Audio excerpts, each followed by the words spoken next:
Hello，大家好，又係我 Organic Mama。今次呢，我就想試下用一罐鷹嘴豆同埋鷹嘴豆水呢去做前菜、主菜同埋甜品，實行一物三食。前菜呢，我哋就會整鷹嘴豆豬肉丸子。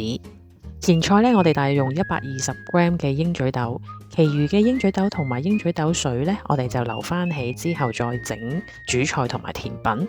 首先呢，輕輕呢將啲鷹嘴豆壓扁，就保留一啲口感。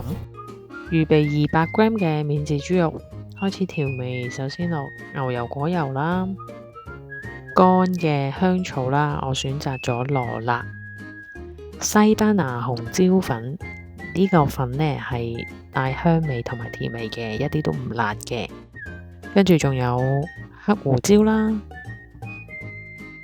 最後呢，就係一啲芝士碎啦，加你喜愛嘅芝士就得噶啦。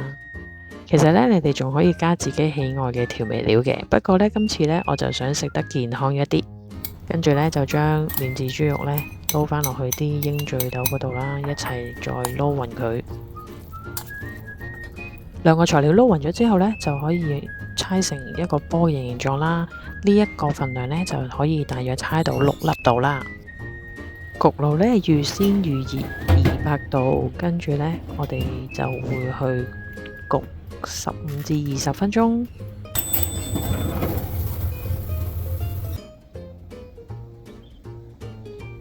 食之前呢，再擠啲新鮮嘅檸檬汁，跟住就會教大家用正宗嘅鷹嘴豆煮主菜，千祈唔好錯過啊！